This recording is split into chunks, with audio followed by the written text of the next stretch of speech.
Okay, it's time for a little bathrobe review of a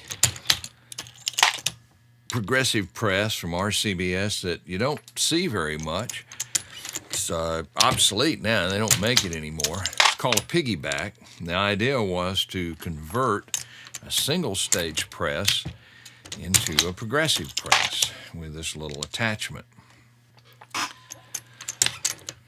You can see it's mounted on a Rock Chucker Supreme. It'll also work on the Reloader Special, I think it's called, and I've used it also on a Redding, the big press from Redding. Pretty much any press that has the 1.25 inch thread and with a bushing for 7/8 14. Well, you just take that out and you screw your reloader, the PiggyBack on there, and away you go.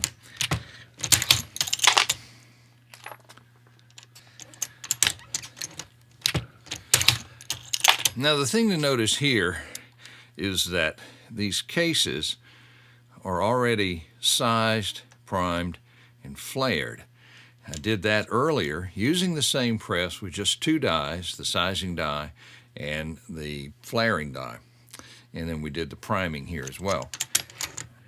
And as a result, we now have 5 stations open to us for the second phase of the operation. And what we're doing here is we're putting in powder, we're checking the powder with a lockout die, we're adding the bullets with a bullet feeder. Over here on the back's a regular seating die, which seats, does not crimp, seats only, and in the back hidden is a Lee factory crimp die. And so that's what we're doing.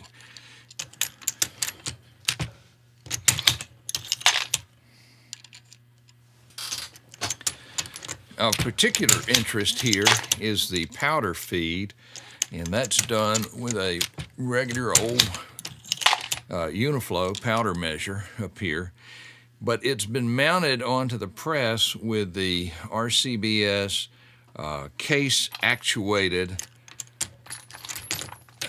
system powder feed, so that the case is lifting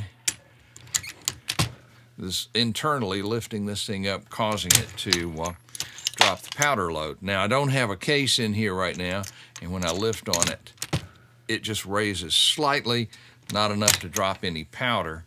So no harm, no foul. Put a case in there and it goes back to normal operation. Altogether, it's a slick little rig, and if you don't try to do everything at one time with it, it works quite well. And you can crank out quite a few cartridges in a short amount of time with it. I've had this one for many years since they came out. I don't even know when I got it, back in the 80s or 90s, I'm not sure. But the tube bullet feeder, you fill it by hand, holds about 30, 32 bullets. And so when you run out, which I think I'm about to do, maybe have one more, then it makes a very convenient time to stop and check everything. Maybe take a double check on your powder, make sure all the dies are tight, and mostly take some canned air and blow everything off and keep everything running smooth. And it's not really how fast you can crank one of these things, it's how steady you can keep going without stopping. And if you can do that, you can turn out a lot of ammo with a relatively inexpensive little machine. They're still being sold all over the place, and eBay and places like that. PiggyBack press from RCBS. A little bathrobe review on a dark, cold Sunday morning. Thanks for watching.